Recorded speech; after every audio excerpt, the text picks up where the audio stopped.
दृष्टि आईएएस के audio article programme में आपका स्वागत है। आज का हमारा आर्टिकल द इंडियन एक्सप्रेस में छपे लेख पार्टली फ्री और फ्रीडम हाउस द्वारा प्रकाशित रिपोर्ट डेमोक्रेसी अंडर सीज के सम्मिलित सारांश पर आधारित है।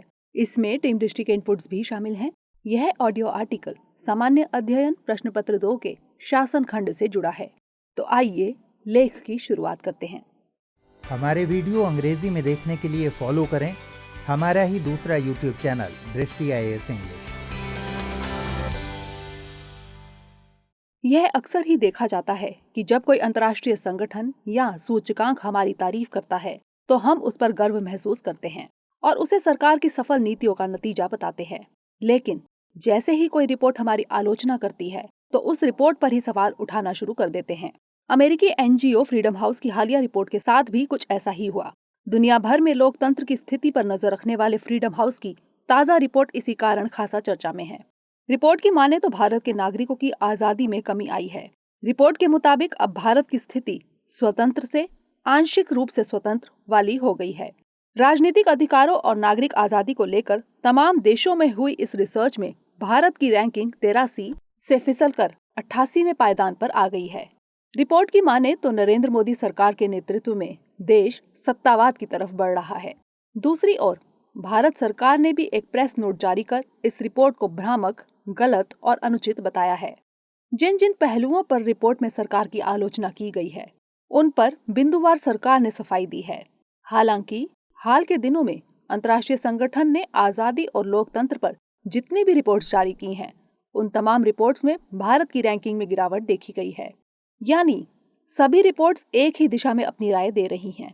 ऐसे में यह देखने की जरूरत है कि इन रिपोर्ट्स में किन किन पहलुओं पर भारत की आलोचना की गई है और इसके दावों में कितना दम है।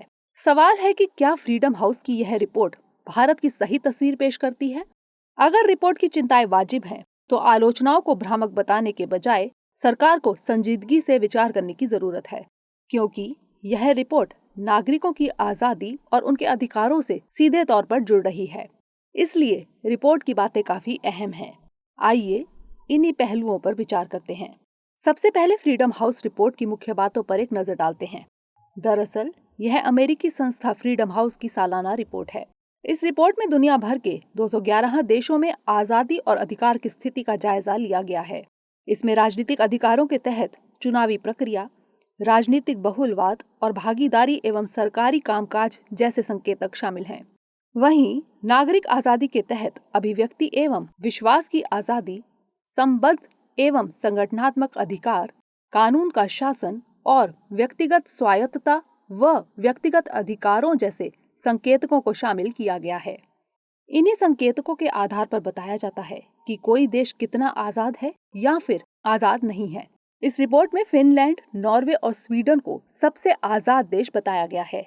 इन तीनों ही देशों को 100 में से 100 स्कोर मिले हैं। वहीं सीरिया और तिब्बत की स्थिति सबसे खराब बताई गई है। दोनों को ही 1-1 स्कोर दिया गया है।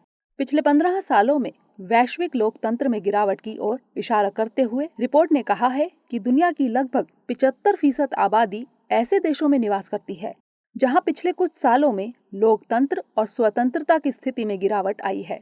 डेमोक्रेसी अंडर सीज शीर्षक वाली इस रिपोर्ट में भारत के स्कोर में भी गिरावट की बात कही गई है। पिछली बार जहां भारत का स्कोर 71 था, वहीं इस साल घटकर 67 हो गया है। कुल 211 देशों की सूची में भारत की रैंकिंग 88 बताई गई है। पिछले साल के मुकाबले भारत को 5 पायदान का नुकसान हुआ है। सबसे अहम बात है कि भारत को आंशिक आजादी वाले देश की फेहरिस्त में रखा गया है। सीधे शब्दों में कहा जाए तो इस देश के नागरिक पूरी तरह आजाद नहीं हैं। रिपोर्ट ने लॉकडाउन के दौरान प्रवासी श्रमिकों के लिए सही इंतजाम न करने पर सरकार पर कई सवाल खड़े किए हैं। रिपोर्ट में कहा गया है कि प्रवासी आबादी ने लॉकडाउन के दौरान कई कठिनाइयों का सामना किया। प्रवासी मजदूरों को शहरों में बुनियादी सेवाएं मुहैया नहीं कराई गई, जिसके चलते उन्हें हजारों मील की यात्रा पैदल ही करनी पड़ी। रिपोर्ट ने इस विस्थापन को अनियोजित और खतरनाक बताया है। इससे पहले नागरिकता संशोधन कानून के खिलाफ प्रदर्शन करने वाले प्रदर्शनकारियों पर सरकार की कार्रवाई और फिर दिल्ली दंगे में हुई क्षति पर भी रिपोर्ट ने सरकार को घेरा है। रिपोर्ट के मुताबिक आम नागरिकों द्वारा सरकार की कथित आलोचना को दंडित करने के लिए औपनिवेशिक युग के कानून तेजी से लागू हो रहे हैं। रिपोर्ट में कहा गया है कि नागरिकता कानून का विरोध करने वालों के खिलाफ सरकार ने राष्ट्रद्रोह कानून के तहत कार्रवाई की। वहीं दिल्ली दंगों में पुलिस की कार्रवाई को पक्षपाती बताते हुए एक समुदाय विशेष के लिए इसे खतरनाक बताया है। रिपोर्ट की माने तो प्रेस की आजादी पर हमलों में नाटकीय रूप से वृद्धि दर्ज हुई है। आलोचनात्मक मीडिया की आवाज को दबाने के लिए मानहानि, देशद्रोह और अवमानना जैसे साधनों का प्रयोग किया जा रहा है। वहीं रिपोर्ट ने दावा किया है कि भारत एक वैश्विक लोकतांत्रिक नेता के रूप में अपनी पहचान खोता जा रहा है। समावेशी एवं सभी के लिए समान अधिकारों जैसे बुनियादी मूल्यों की कीमत पर संकीर्ण हिंदू राष्ट्रवादी हितों में उभार देखा जा रहा है। रिपोर्ट ने कहा है कि प्रधानमंत्री नरेंद्र मोदी के नेतृत्व वाली सरकार ने भेदभावपूर्ण नीतियों को अपनाया है, जिससे मुस्लिम आबादी को प्रभावित करने वाली हिंसा में वृद्धि हुई है। रिपोर्ट ने माना है कि संविधान नागरिक आजादी की गारंटी देता है, लेकिन मोदी सरकार में पत्रकारों, गैर सरकारी संगठनों और अन्य सरकारी आलोचकों का उत्पीड़न काफी बढ़ गया है। मुस्लिम, दलित और आदिवासी आर्थिक और सामाजिक रूप से हाशिए पर हैं। रिपोर्ट ने इंटरनेट के मुद्दे पर भी सरकार को घेरा है। 2020 में कश्मीर और देश के कई राज्यों में इंटरनेट शटडाउन के कारण सरकार की आलोचना हुई है। इंटरनेट शटडाउन के चलते भारत को 100 में से 51 स्कोर दिया गया है। कुल मिलाकर देखें तो राजनीतिक अधिकारों और नागरिक आजादी के मुद्दे पर देश की स्थिति को आंका गया है। हालांकि राजनीतिक अधिकारों पर भारत की स्थिति बेहतर बताई गई है। इसमें भारत को 40 में से 34 नंबर दिए गए हैं, लेकिन नागरिक आजादी के पहलू पर भारत के प्रदर्शन को निराशाजनक बताया गया है। इसमें भारत को 60 में से 33 नंबर मिले हैं। जाहिर है, आजादी के मसले पर भारत की स्थिति चिंताजनक बताई गई है। हालांकि भारत सरकार ने फ्रीडम हाउस की इस रिपोर्ट को भ्रामक और गलत बताकर खारिज कर दिया है। सरकार ने सफाई में बिंदुवार रिपोर्ट के दावों को खारिज किया है। आइए जानते हैं कि सरकार ने क्या कहा है। भारत में आजादी को लेकर जहां फ्रीडम हाउस के अपने दावे हैं, वहीं भारत सरकार के भी अपने दावे हैं। एक प्रेस रिलीज के जरिए सूचना एवं प्रसारण मंत्रालय ने रिपोर्ट के दावों को भ्रामक और अनुचित बताया है। दिल्ली दंगों और भारत में मुसलमानों के खिलाफ भेदभावपूर्ण नीति बनाने के दावे को खारिज करते हुए सरकार ने कहा कि भारत सरकार अपने सभी नागरिकों के साथ समानता का व्यवहार करती है। सभी कानून देश के संविधान के तहत काम करते हैं और वे बिना किसी भेदभाव के लागू हैं। दिल्ली दंगों में कानून प्रवर्तन मशीनरी में निष्पक्ष और उचित तरीके से काम किया। राष्ट्रद्रोह कानून के इस्तेमाल पर सरकार ने कहा कि कानून व्यवस्था और पुलिस भारत के शासन के संघीय ढांचे के तहत राज्य के विषय हैं। अपराधों की जांच, मुकदमा, जीवन और संपत्ति की रक्षा आदि सहित कानून व्यवस्था बनाए रखने का दायित्व मुख्य रूप से राज्य सरकारों के पास है। इसलिए कानून प्रवर्तन प्राधिकरणों द्वारा सार्वजनिक व्यवस्था की रक्षा के लिए सही कदम उठाए गए थे।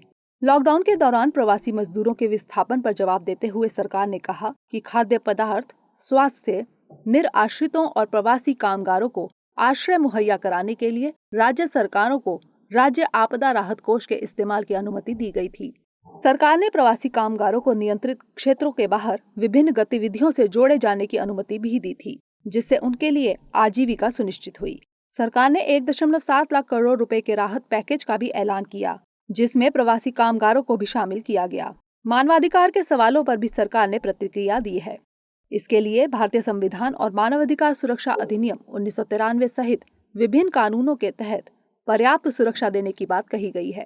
सरकार ने कहा कि मानवाधिकारों के बेहतर संरक्षण और इस विषय से जुड़े मसलों के लिए एक राष्ट्रीय मानवाधिकार आयोग और राज्य मानवाधिकार आयोगों की व्यवस्था की गई है।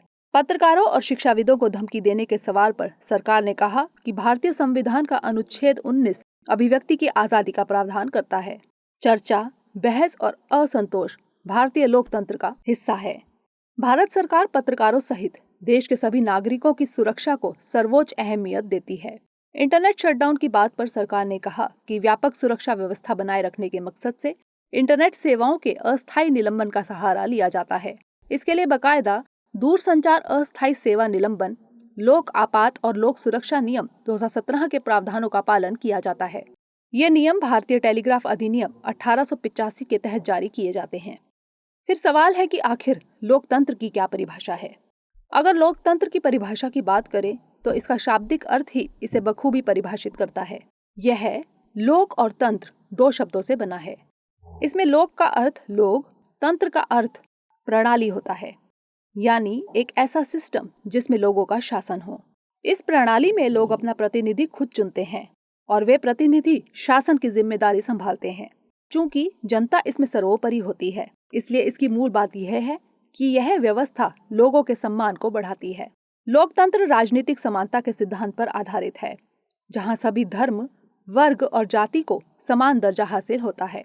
यहाँ सरकार से उम्मीद की जाती है कि वह किसी विशेष धर्म, जाति या वर्ग का प्रतिनिधित्व न करके सभी को समान नजरों से देखेगी। दरअसल सरकार की इसी भावना को लोग आजादी के रूप में देखते हैं, क्योंकि जिस देश में यह व्यवस्था नहीं है, उस देश के लोग खुद को आजाद महसूस नहीं कर सकते। वहां जनता पर कई तरह की पाबंदियां होती हैं, लेकिन एक लोकतांत्रिक देश में सरकार निष्पक्ष होती है और सभी नागरिकों पर समान कानून लागू होता है। लेकिन लोकतंत्र में भूल चूक होती रहती है और इसमें कोई बुराई भी नहीं है। इसलिए यह एक बहस का मुद्दा भी बना रहता है कि सरकारें लोकतंत्र की भावना के अनुरूप काम कर रही हैं या नहीं। यह कारण है कि समय समय पर सरकार की आलोचना होती रहती है और कई रिपोर्ट्स में इसके लिए नसीहतें भी होती हैं। फ्रीडम हाउस की हालिया रिपोर्ट इसी की एक बानगी है, लेकिन सरकार ने खंडन कर रिपोर्ट के दावों को खारिज कर दिया है। ऐसे में सवाल है कि आगे की राह क्या हो। यह सच है कि फ्रीडम हाउस रिपोर्ट ने नागरिक आजादी को लेकर सरकार को घेरने की कोशिश की है, लेकिन भारत सरकार ने बिंदुवार जवाब देकर एक सकारात्मक कदम उठाया है। सरकार ने ऐसा कर कानून और विधि के प्रति लोगों के भरोसे को मजबूत करने की कोशिश की है। सरकार ने यह ठीक ही कहा है कि सरकार के सभी काम संविधान और कानून के तहत होते हैं, होने भी यही चाहिए। एक लोकतांत्रिक रूप से निर्वाचित सरकार की यह खासियत है कि वह कानून के दायरे में रहकर निष्पक्षता से काम करे। फ्रीडम हाउस के दावों को सरकार द्वारा खारिज करने की पहल की सराहना होनी चाहिए, लेकिन इस रिपोर्ट द्वारा भारत में आजादी के प्रति जताई गई चिंताओं को पूरी तरह नजरअंदाज करना अपने पैर पर कुल्हाड़ी मारने जैसा होगा। दरअसल सरकार को चाहिए कि फ्रीडम हाउस की इस रिपोर्ट पर गहन विचार करे। जिस तरह QS वर्ल्ड रैंकिंग के टॉप 100 में 12 भारतीय संस्थानों को शामिल होने और ease of doing business ranking में पिछले 5 सालों में 79 पायदान बेहतर करने पर हम खुशी जाहिर कर रहे हैं, उसी तरह अगर आलोचनाओं का सामना करना पड़ता है तो हमें इस पर विचार करना चाहिए। केवल फ्रीडम हाउस की रिपोर्ट में भारत पिछड़ता तो ठीक था, लेकिन हालिया सालों में इस तरह की कई रिपोर्ट्स में भारत को पिछड़ता हुआ बताया गया है। अभी फरवरी में ही द इकोनॉमिस्ट इंटेलिजेंस यूनिट द्वारा जारी डेमोक्रेसी इंडेक्स में भारत 2 स्थान फिसलकर 51 से 53वें स्थान पर आ गया है। इसी तरह मानव स्वतंत्रता सूचकांक 2020 में भी भारत को 17 पायदानों का नुकसान हुआ। 2019 में जहां भारत 94वें पायदान पर था, वहीं 2020 में भारत 111वें पायदान पर आ गया। इसके अलावा ग्लोबल प्रेस फ्रीडम इंडेक्स 2020 में भी भारत 180 देशों की सूची में 142वें स्थान पर पहुंच गया। 2019 में भारत की रैंकिंग 140 थी। 2016 में तो भारत 133वें पायदान पर था। कुल मिलाकर देखें तो ये सभी रैंकिंग आजादी और लोकतंत्र से ताल्लुक रखती हैं और इन सभी में ही भारत पिछड़ता हुआ दिख रहा है। जाहिर है एक ही दिशा में अपनी राय रखने वाले इन सूचकांकों में कई संकेत छुपे हैं। होना तो यह चाहिए कि अगर लोकतांत्रिक मूल्यों से जुड़ी कोई आलोचना होती है तो ऐसे संस्थानों के इरादों पर शक न करके सरकार को गंभीरता पूर्वक इसकी जांच परख करनी चाहिए, क्योंकि बेचैन कर देने वाले ऐसे सवालों से आंख मूंदना किसी भी लोकतांत्रिक व्यवस्था के लिए सकारात्मक प्रवृत्ति नहीं हो सकती। यह इसलिए भी जरूरी है कि ये रिपोर्ट्स और सूचकांक वैश्विक पटल पर हमारी छवि पेश करते हैं, लिहाजा इन रिपोर्ट्स को यूं ही नकारा नहीं जा सकता। समझना होगा कि फ्रीडम हाउस की रैंकिंग में भारत की गिरावट न केवल सरकार बल्कि इससे संबंधित संस्थानों और नागरिक समाज के लिए भी एक चुनौती है। आजादी और लोकतंत्र पर नजर रखने वाली ये संस्थाएं एक प्रहरी की तरह होती हैं, जिनकी रिपोर्ट्स लोकतंत्र को सजग और सतर्क रखने के लिए बेहद जरूरी होती हैं। इसलिए हर संजीदा आलोचना का सम्मान होना चाहिए और उसे गंभीरता से लेना चाहिए, ताकि हम अपने सिस्टम को ज्यादा से ज्यादा न्यायपूर्ण बनाए रख सकें। आइए नोट करते हैं आज का सवाल। हाल के सालों में भारत सरकार ने आलोचना करने वाली अंतर्राष्ट्रीय संस्थाओं की रिपोर्ट्स का खंडन कर सफाई दी है। आपकी राय में सरकार का यह कदम कितना न्यायोचित है? टिप्पणी कीजिए।